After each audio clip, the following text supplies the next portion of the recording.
Hello and welcome into the KE Report. I'm your host, Shad Markwitz, and today we're getting an update on Scottie Resources.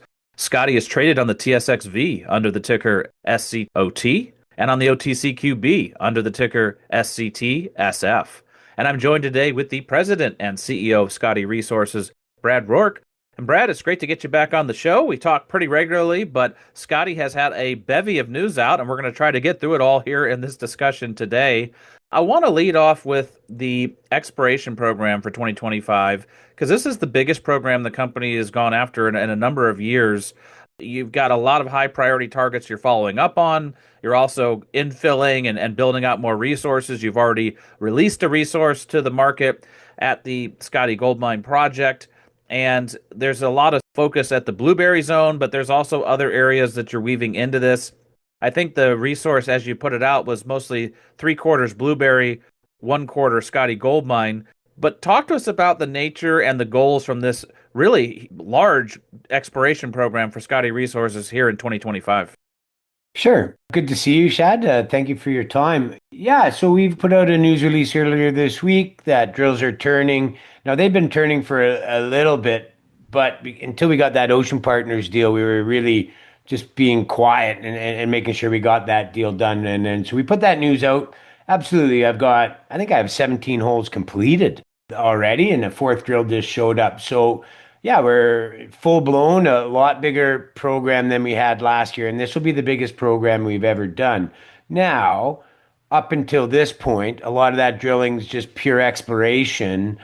As we did put out that MRE a few months ago, a lot of the drilling this year is going to be to bring that open pit material to indicated.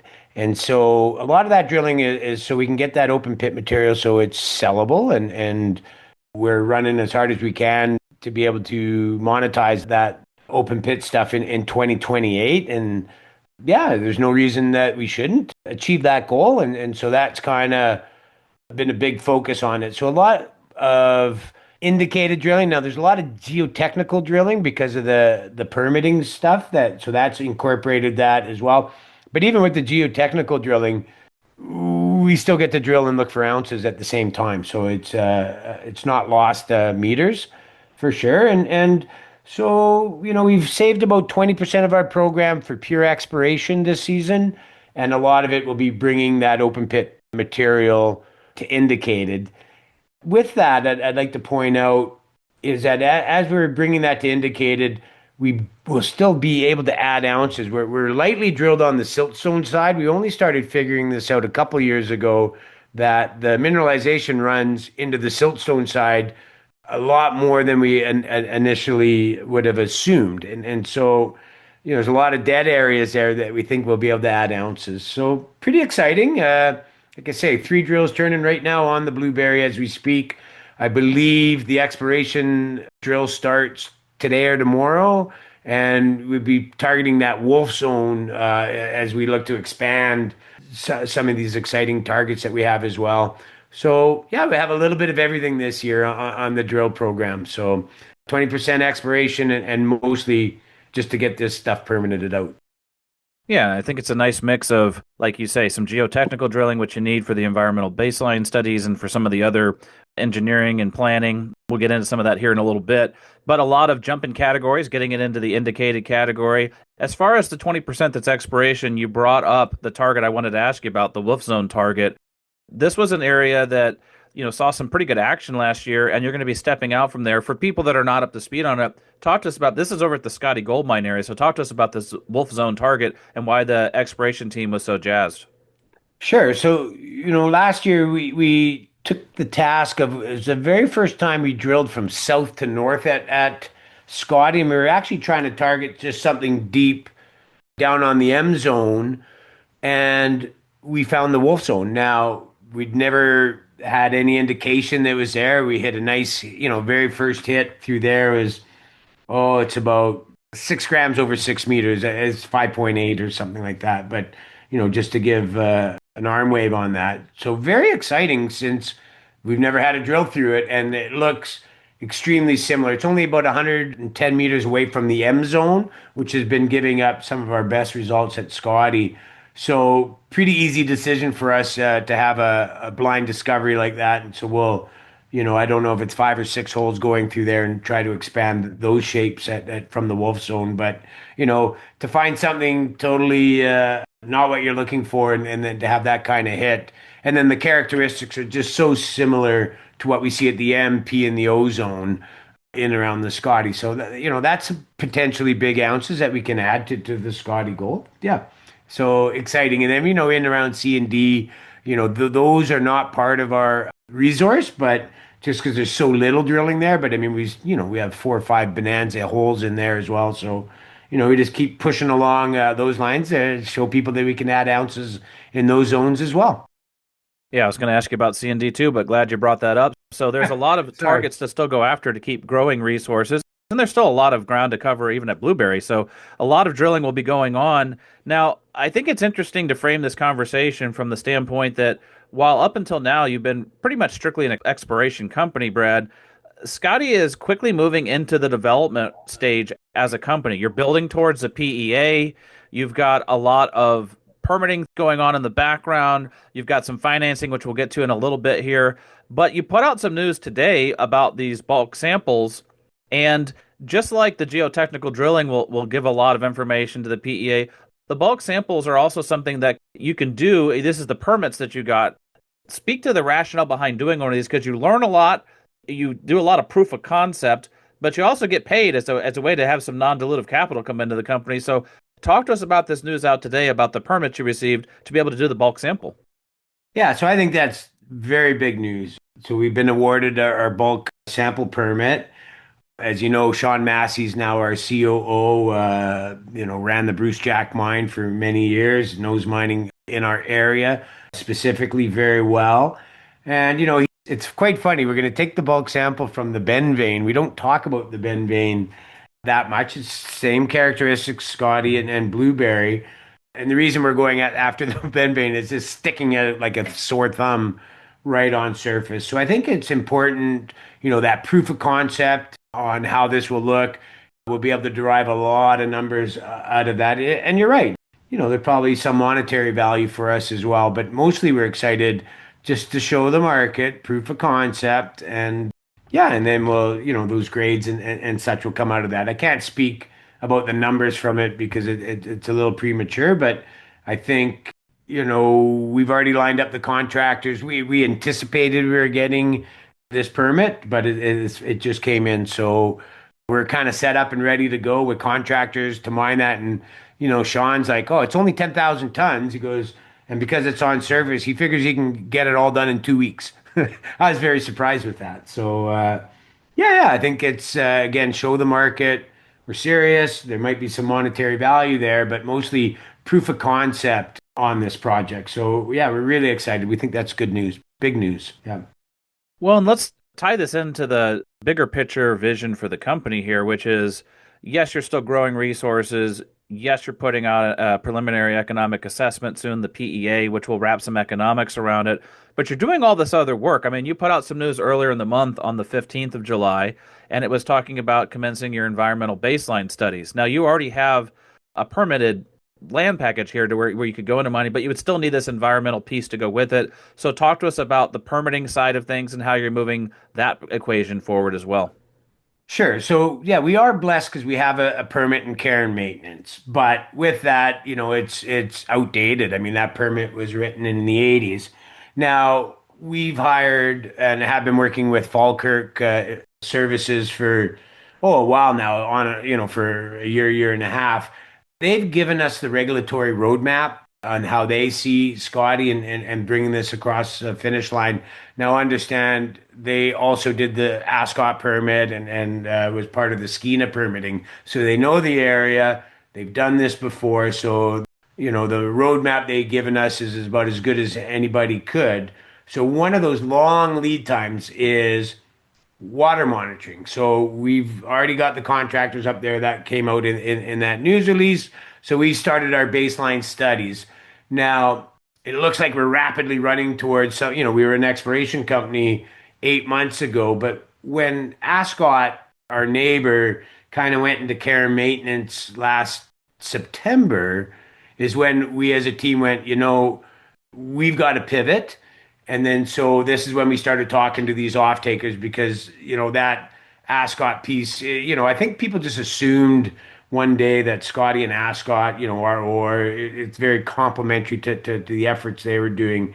But when we saw them kind of stumbling and going through their issues, we felt that we should take our fate into our own hands and we started rapidly working towards the scenario that we're in right now. Now, if you look at who's supporting us on this moving into production with a great equity investment and then, of course, a big financing package for the last mile of that mine should make people sit up straight and go, wow, if we get this baseline water stuff we've started, we're spending lots of money to get there. It's a very realistic time frame from our point of view. And again, nobody knows for sure, but this 2028, second half of 2028, to be able to actually ship ore is a real target. And everything we see in front of us, we don't see any big road bumps that we won't be able to achieve that. So it is a bit of a pivot where we were just kind of exploration and but now we just can't sit around and wait. And so either, we hadn't drilled enough to build our own mine, but when you look at, we are literally the second closest mine on the planet Earth to as close as we are to a deep water shipping facility. And the closest just happens to be our neighbor Ascot. So we're just 40 kilometers down the road from that shipping lane. That's where Bruce Jack sends their concentrates and the Red Chris, and that's where Skeena's business plan would to send their concentrates out of that same port. Well, we're 90% closer than those other projects. There's lots of capacity at the Stewart bulk terminals. They've got, two empty bays right now and no one really else coming for that. So I think this is very smart for us to do. And again, with the Ocean Partners, that's a buyer for our ore. So not only do we have a big equity partner and funding, but they're the entity that would like to buy our ore and mostly for blending facilities purposes. So the open pit Blueberry is low arsenic, low sulfur, very high grade gold. So the business case from the off-takers or from Ocean Partners specifically is to blend that ore with inferior ore. And the thought there is if you can upgrade your ore, you get a higher payable with all these smelters in China. So the opportunity that we saw that Ocean Partners saw with us, and we had more than one proposal from off-takers, but they were all along this lines of blending that ore because it just so complementary to other ores that might have sulfur issues. And you just get paid to the quality of your ore. But if you add ours in, we could upgrade some of the other ores around the world. And so it's a really good business case. Something that I wouldn't have been totally unaware of a year and a half ago. So quite a learning curve, but the fact that they've come in the way they have should give investors a little bit of confidence that last time we raised money was a year and a half ago. It was with Franco-Nevada. That's a very big name, of course. And then we haven't raised money since then. And then here's our next round. And so very credible, big players in this industry. And believe me, they didn't come lightly. A lot of due diligence. So we have the confidence of those bigger guys. And of course, we've talked to all our inside or our larger shareholders as we were going through this process. And no real pushback at all. Everyone thinks it's a great idea, so we're excited. Well, let's maybe unpack it even a little bit further, Brad, just because, yeah, I think the financing that you did with Franco-Nevada, where you did the royalty, was bringing in the big dogs, the biggest name in the royalty space, and Ocean Partners, a very well-known name in the space as far as helping on the financing and also the offtake. So kind of a double whammy there, and that they see the value of your ore to, like you say, blend with other inferior ore because you can upgrade the ore overall and send it to the smelters. But they're also are making available a construction loan to the company up to 25 million US. And so this all ties into the direct ship ore model that you were laying out there. So just for people that maybe aren't up to speed on that, your plan is to basically mine it there, ship it over using that near access to the deep water port, and then send it over to smelters in Asia where it can be refined. A lot of people maybe saw this as a surprise because they were so expecting you to stay in the Golden Triangle with Ascot or maybe with Bruce Jack that they didn't even think about this other option. So give people a holistic idea of why Ocean Partners wants to be in the mix here, as you just outlined, but also the dynamics of that deal and how this is really setting the stage for you to be in production in a couple of years. Sure. So the Ocean Partners deal is great. First off, they'll be our largest equity holder in the company. They surpassed Kevin Jennings now with a $6 million equity investment. And that's locked up for 2 years. So they have to hold that paper for 2 years. So again, showing confidence in the project. And then a 25 million US facility that is for the last mile. So this should tell the investors that this will get done. And I'd like to say that the terms that we got from Ocean Partners is very favorable to the shareholder, meaning we're not bound to it, but they are. If I find better financings, we can go that route. Although the terms of the financing where I look at are, they're 5% less than any other people in this industry. So they've worked really, really hard. I think, I doubt we'll be able to find better terms than what they gave us, but we have that ability to do it because as we get closer to production, then there's other ways you can do things. Of course, streams are non-dilutive and perhaps another royalty or something like that if we didn't want to raise equity. But, again, equipment finance, these sorts of things will come to fruition here. So I think when the PEA comes out in October, that's when everyone's going to be able to look at the numbers. And of course, we have our assumptions on those numbers. And of course, our bigger partners, including Ocean Partners, has a view. But until I get that PEA out, we're not allowed to discuss things. But I can tell you it's going to be multiples of our market cap today. We're very comfortable with that. And, the funding gap where we are now today and to where we need to be completion is going to be very small. This would be the brunt of what we need from here until we are able to sell ore. I mean, there's probably one more little financing in here, but not much. And with such a low share count on the company and the quality of the guys we're bringing in, we're just keep hunting for guys that want to be part of the transaction, the business side, and not necessarily the stock market side of it.